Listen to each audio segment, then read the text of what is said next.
Today we're going to be talking about how to hit harder by fighting low. Now what does it mean to fight low? When should you fight low? And what the hell am I talking about? So fighting low, rather than standing upright, see, I put Bob, he's a lot taller than me, right? So if I'm in this position, am I going to want to stand upright? Sometimes. But if I want to get more power in my punches, my limbs are all spread out. If I'm at a longer, if I have a longer guard here, if I'm fighting at a longer distance, if I'm more upright. But say I want to get more power, I got to fight low. I got to put more of my limbs closer to my body. That way I have more power. Try lifting up a weight this far away from your body. Now try lifting it up this far away from your it's easier to lift that weight. It's the same thing whenever you're throwing a punch. If I'm from this distance, I can generate more power from rotating, right? But if I'm low, I can generate a lot more than if I'm, long or more upright. So I always use this example, Mike Tyson, but this video, I need to use him as an example. He always fought low. He has a lot taller opponents, right? But fighting low doesn't only help you have more power, it also helps you avoid the shots from your opponent. If I'm lower, if I have more of a lower guard, I'm more explosive, sure, but I'm also harder to hit. Now, he has to start punching down. If you start punching down, you're also leaving your chin exposed. So this fighting low also helps. You get closer, right? Fighting low, I get close. Now, it's harder to punch me because I'm punching downwards, right? So if I'm low and close, it's harder to punch me. This means you have to have your defense well, but pretty much every one of my videos have good defense. It's always a good idea. If I'm also low, right, I'm more explosive. I can avoid the punches easier, but also what's more available for me now that I'm lower? I got these body shots. Now if you're a smaller fighter, you're probably gonna have better cardio.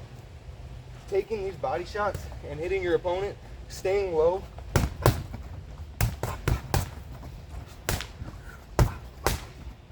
it's going to be easier for you. Rather, if I'm upright, I'm still going to have body shots available, but it's more straight punches. That's about it.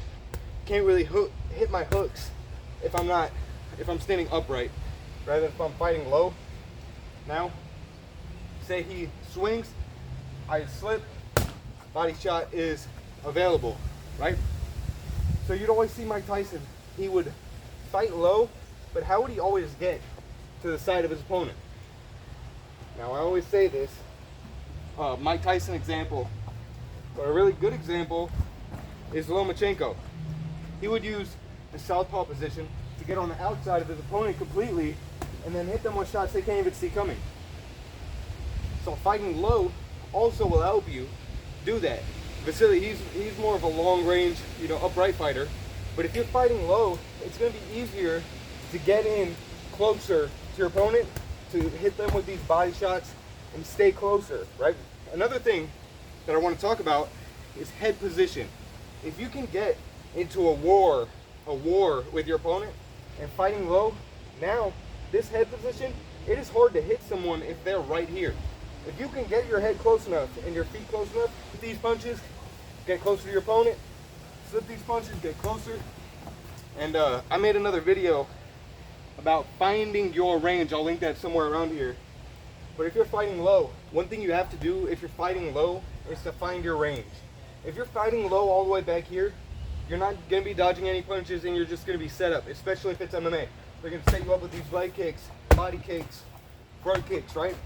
So staying low most of the time is more of a boxing thing. You're going to want to stay low. That way you can hit them with these hard shots. But staying low, head position, like I was talking about earlier. If you can stay close to your opponent like this and then hit them, if you're the shorter fighter and you have the shorter reach, it's going to be easier for me to generate power if I have a shorter reach. If I have a longer reach, I'm going to have to use more of my body, and I'm never really going to get as much power as a shorter, stockier fighter. Keep your head close and tucked. That way, there's no way for them to escape. Saw Tyson do this all the time. He'll get close, position his head, move his feet, move his seat. That way he already knows where his opponent is.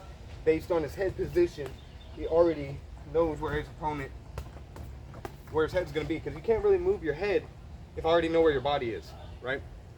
So fighting low, a lot more power, you're a lot more explosive, and this is for shorter fighters that want to get closer to their opponents, mostly in boxing. This isn't really going to be an MMA thing. But I'll make a part 2 on this video. I just wanted to get my thoughts out there real quick. I was watching some Tyson highlights last night, and I thought I should make a video about fighting low, and here we are. But thank you guys so much for watching. I got a podcast, Punch Podcast, comes out every Monday. We watch UFC, we break down all sorts of fights on the internet, and yeah guys, thank you all for watching, and I'll see you in the next one.